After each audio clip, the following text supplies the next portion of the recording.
Raise, Ana and Rectalia, seat the hero, two Schmucks is on. Nothing beats an iconic duo. Spade and Farley, Ben and Jerry, Beavis and Butthead, Jay and Silent Bob, Siegfried and Roy, Peanut Butter and Jelly? The list goes on.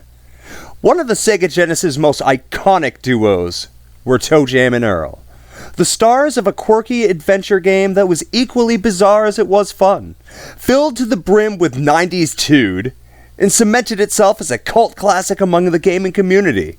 Thanks to a successful Kickstarter campaign, the series made its return in ToeJam and Earl, back in the groove.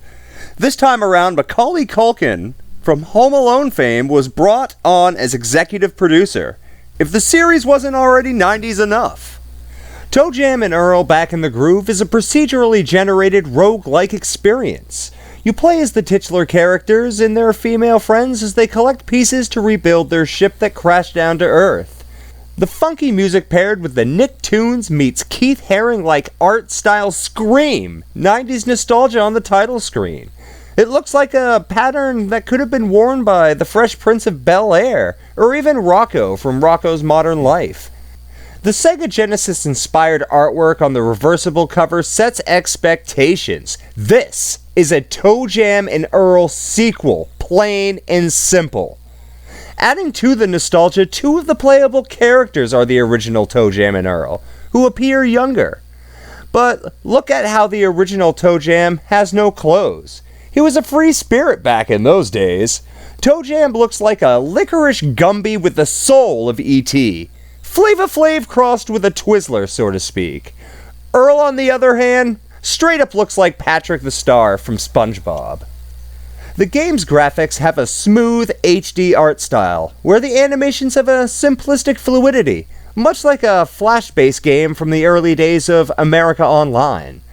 Surface level, the graphics are clean and look decent, but we did notice some spots where they look jagged and just plain bad.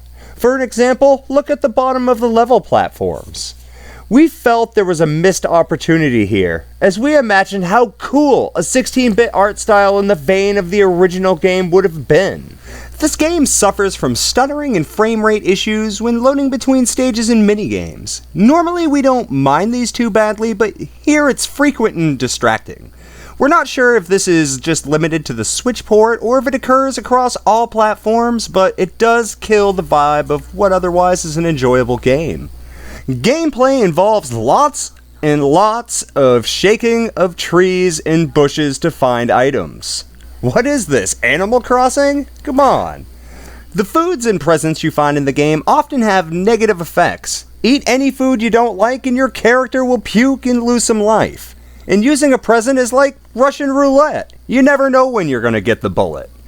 Ultimately though, identifying the presents through the man in the carrot suit and a little bit of trial and error, we found ourselves making it a little bit further and further in our runs. This game is all about knowing what presents to keep and which ones to leave behind. Occasionally the presents will break and you'll have to have them repaired, adding to the game's tediousness. Nothing is more tedious though than getting knocked down to a lower level and having to find the elevator again. Especially in co-op game mode. When the other players are waiting for you up on a higher stage, you'll have to find yourself frequently waiting for your teammates to catch up, or vice versa. When you start your game, you can opt to play online with friends or random people online. We consider the multiplayer one of the major highlights, as it makes exploring the large stages far less tedious. The downside is chat is designated to present text messages, which might frustrate some players from trying to communicate what they still need to find in the stage. Another downside is sometimes you get paired with teammates that just want to dick around and try to sabotage you. All things considered though, the multiplayer really is the star here, especially the couch co-op via split screen, just like the first two games in the series. It's fun to laugh at your friend when they get chased by an army of cocks, or a security guy on a Segway. Did the creators just watch Paul Blart Mall Cop? This has to be the only game in existence with a goddamn Segway in it. But we digress. The amount of butt cracks here are out of control. Too many butt cracks. Earl, the demon guy, the Segway guy. The animators are obsessed with butt cracks. Just like 90s Nicktoons. Other things you encounter include a caveman enemy that swears at you and makes your movements backwards, and the hula dancing girls make you stop and get down and groove. There are tons of unsuspecting people who end up chasing after you, like this girl collecting signatures. Throughout the game and loading screens, your characters will talk via speech balloons. What exactly are they doing in that elevator anyway? Suspicious indeed. The background here, though, looks like an AOL Flash birthday card from America Online circa 97. There are mini-games and things to buy thrown about the stages. You can play a mini-game where you roll a 20-sided die with some nerds playing a Dungeons & Dragons game, or another mini-game where you have to dance off by completing timed button sequences. The best of all minigames is the portal that takes you to the second dimension, where you have to run, trying to collect presents and avoid falling into the exits by rolling. The music is hit or miss. At times you get a funky bass line that would feel at home at the beginning of an episode of Seinfeld, and others are just as annoying as a repetitive loop. Other sound effects get old real fast.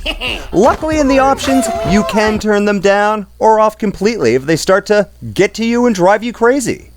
To conclude, ToeJam and Earl Back in the Groove did so many things right. But as a whole, it really falls short. Way too short.